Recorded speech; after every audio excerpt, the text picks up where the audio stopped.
নমস্কার, রঙ্গিলাতে সবাইকে স্বাগত জানিয়ে আজকের গল্প শুরু করছি।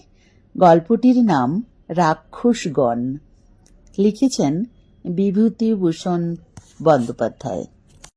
বিপত্নিক হবার অল্পদিন পরেই সুরেশ সেলিমপুর স্টেশনে বদলি হয়ে গেল।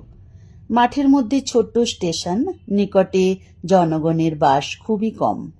রেলের কোয়ার্টারে বড়বাবু পুত্র পরিবার নিয়ে বাস করেন, কিন্তু দূরে একটা ছাত্রবৃত্তি স্কুল আছে।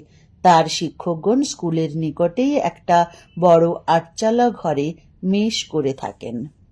এছাড়া বড় একটা বসতি নেই। বিকেলে ট্রেনখানা রওনা করে দিয়েই সুরেশ স্কুলমাস্টারের মেসের বাসায় তাস খেলার আড্ডায় যায়। সন্ধ্যা 7টায় ডাউন যাত্রী গাড়ি আসার পূর্ব পর্যন্ত সেখানেই থাকে। পরে খানিকক্ষণ স্টেশনের কাজকর্ম করার পর রাত্রি 9:30 শেষ গাড়ি রওনা করেই নিজের কোয়ার্টারে ছোট্ট ঘরটিতে ফিরে এসে ওবেলার রাখা বাসি রুটি তরকারি খাওয়ার পরে সারাদিনের কর্মক্লান্ত শরীরটাকে নিঃসঙ্গ শয্যায় লুটিয়ে দিয়ে আপন মনে কত কথা ভাবে। ব্রাঞ্চ লাইনের স্টেশন, রাত্রে আর ট্রেন নেই। জানালার বাইরে খোলা আকাশটা নক্ষত্র ভরা। একটা মাদার গাছের ডালপালা গড়াদের গায়ে এসে ঠেকেছে। মনে পড়ে মৃত্যুর পূর্বে নলিনী তার হাত নিজের দুখানি রোগ জীর্ণ দুর্বল হাতের মধ্যে নিয়ে হাসি মুখে বলেছিল, আমার একটা কথা রাখবে লক্ষ্মীটি, ফের বিয়ে করো, কথা রাখবে, ঠিক বলো। সে নলিনীর মুখে হাত চাপা দিয়ে বলেছিল, ছি, ওসব কথা কি বলতে আছে, তুমি সেরে উঠবে। ডাক্তারবাবু তো বলেছেন পূর্ণিমাটা কেটে গেলেই পথ্যি দেবেন। ওরকম কথা আর তুলো না, মা ভয় পেয়ে কান্নাকাটি করবেন। ছি। সে পূর্ণিমা কাটেনি। কর্মভার নত নিরানন্দ প্রবাসের দিনগুলিতে নলিনীর এই স্মৃতি মাঝে মাঝে কাজের ফাঁকে ফাঁকে সুরেশের অন্যমনস্ক মুহূর্তগুলি মধুর রসে ভরিয়ে তোলে। নিশীথে ফোটা রজনীগন্ধার মিঠা মৃদু সুবাসের মতো। বিশেষ করে এইসব রাত্রে যখন সে একা। মাঘ মাসের সকাল বেলা, এইমাত্র স্টেশন থেকে এসে রাঁধতে এসেছে। একটি 12-13 বছরের অপরিচিতা মেয়ে একখানা থালা হাতে ঘরে ঢুকে লাজুক সুরে বলল, মা পাঠিয়ে দিলেন। থালাতে 6-7টি বাটিতে নানা তরকারি। সুরেশ হঠাৎ বড় সন্ত্রস্ত হয়ে উঠল। কি করা উচিত ঠিক করতে না পেরে তাড়াতাড়ি তরকারির বাটি থেকে তরকারি নামিয়ে সেগুলো খালি করে দেবার চেষ্টায় এতটা অনর্থক ব্যস্ততার আমদানি করে বসল যে মেয়েটি মৃদু হেসে বলল, বাটি এখন থাক, রেখে দিন, আপনি জি এসে নিয়ে যাবে এখন। শুধু থালাখানা উঠিয়ে নিয়ে সে চলে গেল। সুরেশ ভাবল, বড়বাবুর বাসা থেকে এসেছে বটে, কিন্তু বড়বাবুর নিজের মেয়ে নয় সে জানে। এতদিন এ মেয়েটিকে কখনো দেখেও নি তো। বেশ শান্ত মুখখানি। মাসখানেক কেটে গেল। ব্রাঞ্চ লাইনে স্টেশনে ছোটবাবুর জীবন সকাল সন্ধ্যা একঘেয়ে একরঙা ছবির মতো বৈচিত্র্যহীনভাবে কেটে চলেছে। সেই মেয়েটি আরও কয়েকবার নানা কাজে সুরেশের বাসায় যাতায়াত করেছে। মেয়েটি বড়বাবুর ভাগ্নি। মা নেই, বাপ পদ্মার ওপারে কোন এক স্টেশনে চাকুরি করেন। সম্প্রতি মামার বাড়ি এসেছে বেড়াতে। মামিমাকেই মা বলে ডাকে। এসব খবর সুরেশ ক্রমে জানতে পারে। একদিন কি কাজে মেয়েটি এলো। সুরেশ কথায় কথায় বলল, রেনু, পানগুলো আজ কদিন ধরে পড়ে রয়েছে, সাজার অভাবে খাওয়া হয় না, গোটা কতক সেজে রেখে যাবে। রেনু অমনি পান সাজতে বসে গেল। নিপুণ হাতে এক রাশ পান সাজা শেষ করে সে তাগিদ দিয়ে কলঙ্ক ধরা অপরিষ্কার কাঁসার ডিবেটা সুরেশের বাক্সের কোণ থেকে বার করে নিয়ে সেটা খানিকক্ষণ বসে বসে বালি দিয়ে মেজে ঝকঝকে করে তুলল। বিছানার ধারে পানে ভর্তি ডিবেটা রেখে দিয়ে হাসি মুখে বললে, 2 আনা পয়সা দিন আমাকে। সুরেশ বুঝতে না পেরে বলল, কেন বলো তো? বউ মারা গিয়ে সন্ন্যাসী হয়েছেন বুঝি? না মশলা, না একটু এলাচ, না দালচিনি, শুধু ধনের চাল দিয়ে পান সাজা। পয়সা দিন, আমি ভজুয়া অ্যাপয়েন্টমেন্টসকে দিয়ে আনিয়ে রাখবো বাজার থেকে। এক দিন তার কোটটার পকেট থেকে ময়লা রুমালখানা, বালিশের তোয়ালেখানাকে সাবান দিয়ে ধুয়ে রৌদ্রে দড়ি টানায় মেলে দিয়ে চলে গিয়েছে।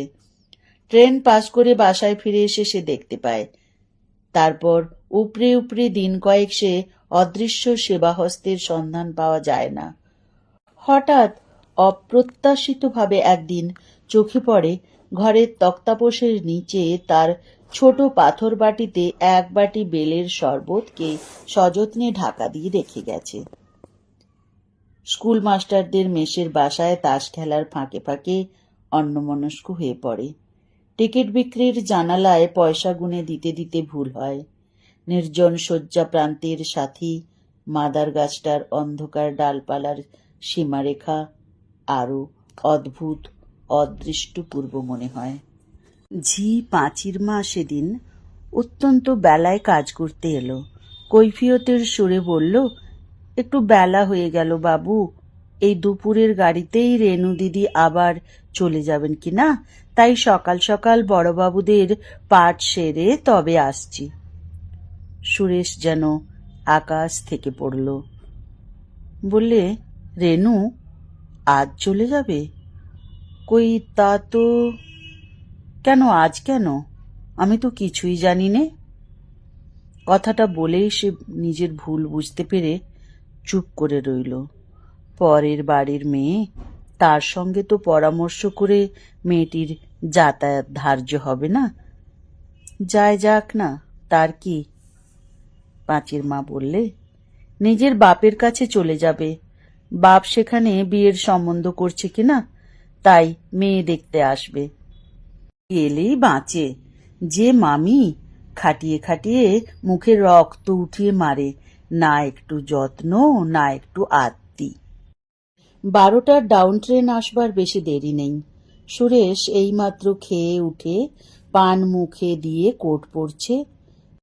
রেনু বাসার সদর দরজা পার হয়ে উঠানে এসে ঢুকল।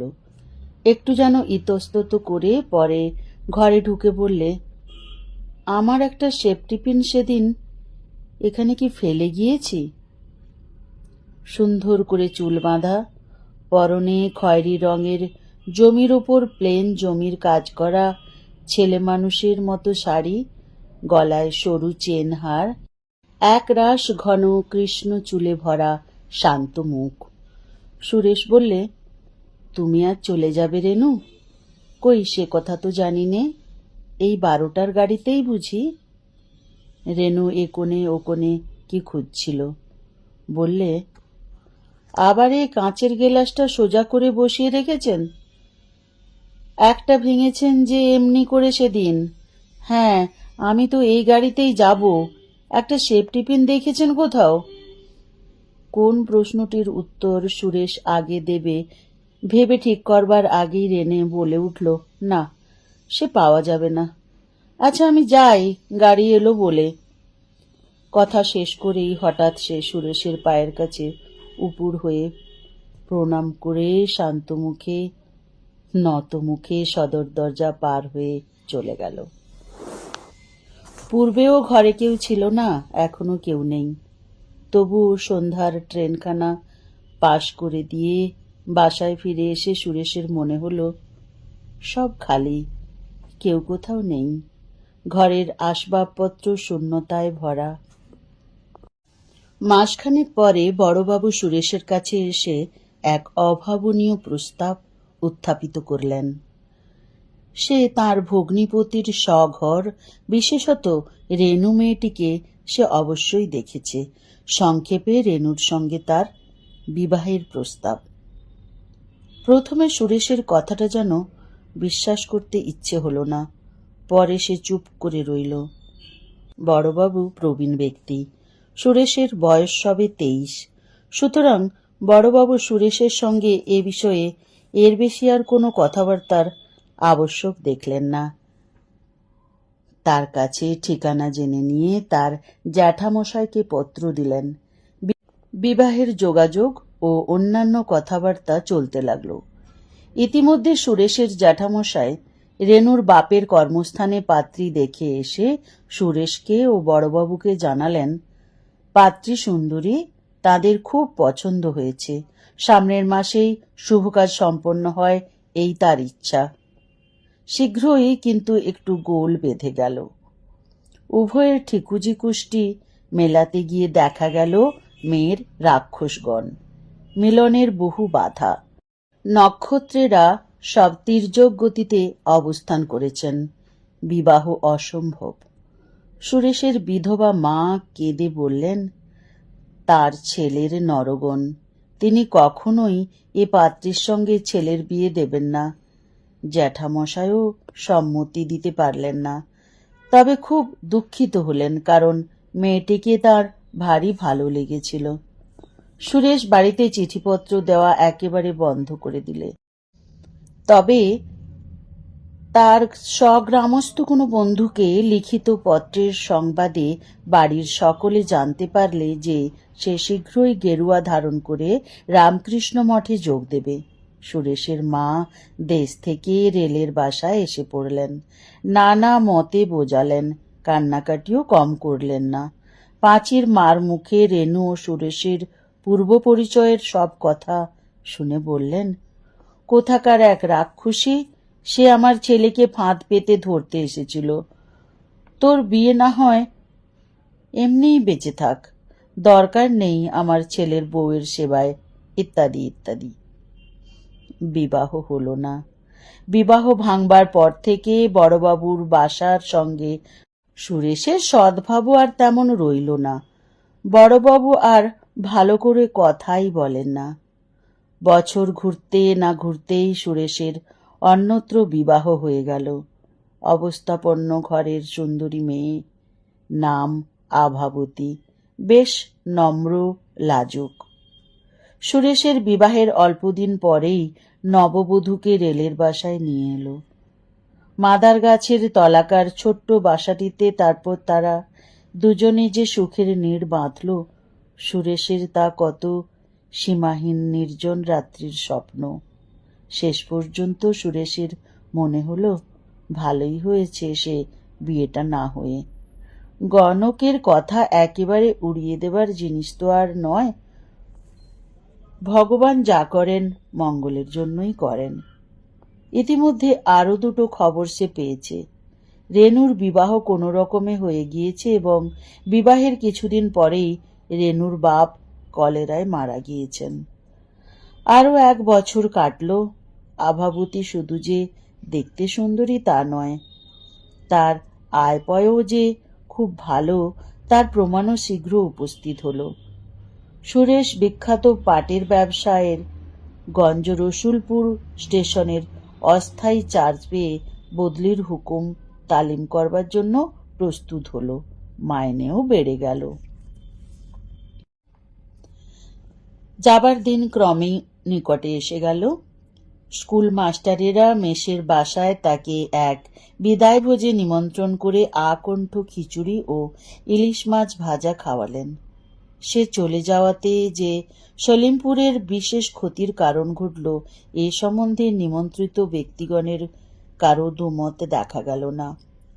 সে অভাব ভবিষ্যতে পূরণ হওয়ার বিষয়েও অনেকে সন্দেহ প্রকাশ করলেন।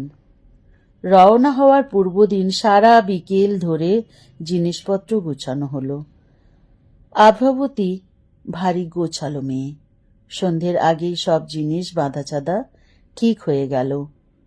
ট্রাঙ্ক বন্ধ করার আগে স্বামীর আয়না চিরুনি, পানের ডিবিটি সকলের ওপরে রাখা পর্যন্ত পাছে না কখনো পথে দরকার হয়। সকাল 9:30 ডাউন যাত্রী গাড়ি স্টেশনে এসে লাগলো। ছোট স্টেশন, বেশিক্ষণ গাড়ি দাঁড়ায় না। যাত্রীর দল কে কার ঘাড়ে পড়ে এইরকম অবস্থায় ওঠানামা করছে। সুরেশ স্টেশনের কুলিদের সাহায্যে মালপত্র ওঠানোর ব্যবস্থা করে নিয়ে স্ত্রীকে মেয়েদের কামরায় তুলে দিলেন। মেয়েগাড়ির সামনে প্ল্যাটফর্মের কৃষ্ণচূড়া গাছটার তলায় একটিমাত্র অল্পবয়সী মেয়ে গাড়ি থেকে নেমে দাঁড়িয়ে সম্ভবত মালপত্র নামাবার অপেক্ষা করছে। সঙ্গে একজন প্রৌঢ়া। একটা ছোট ট্রাঙ্ক ও একটা বড় বোচকা নিকটে নামল। সুরেশ হঠাৎ থমকে দাঁড়িয়ে গেল। আর একবার ভালো করে চেয়ে দেখলে, না, তার ভুল হয়নি। ঠিকই দেখেছে সে। সরুপার ধুতি পরা, হাত খালি, মাথায় আদরুক্ষ চুল, বিধবা বেশে রেণু। সুরেশ সেখানে আর দাঁড়াতে পারল না। দিশেহারা ভাবে এসে নিজের গাড়িতে উঠল। রেণু সম্ভবত তাকে দেখেনি, তার চোখ অন্যদিকে ফেরানো ছিল। সুরেশের সারা শরীর দিয়ে যেন একটা ঝাঁঝ বেরুচ্ছিল।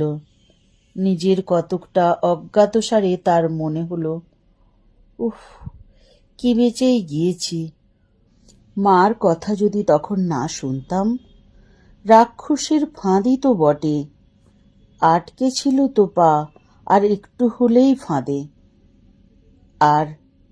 আরও মনে হলো বড়বাবু এ খবর পূর্বেই জানতেন, কিন্তু প্রচার হতে না দিয়ে গোপন রেখেছিলেন। তারপর কখন গার্ড হুইসেল দিয়েছে, কখন গাড়ি চলেছে, এসব তার আর খেয়াল নেই।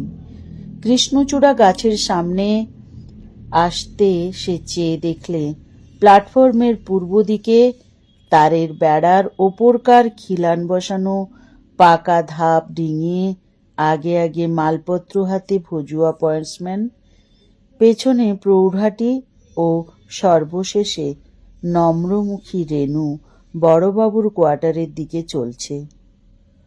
হঠাৎ সুরেশের মনে দূর সম্পর্কিত সহানুভূতিশূন্য এক আত্মীয়ের দ্বারস্থ এই পিতৃমাতৃহীন নিরপরাধা অভাগিনী বালিকাটির ছবিটি সম্পূর্ণ অন্যভাবে ফিরে এলো।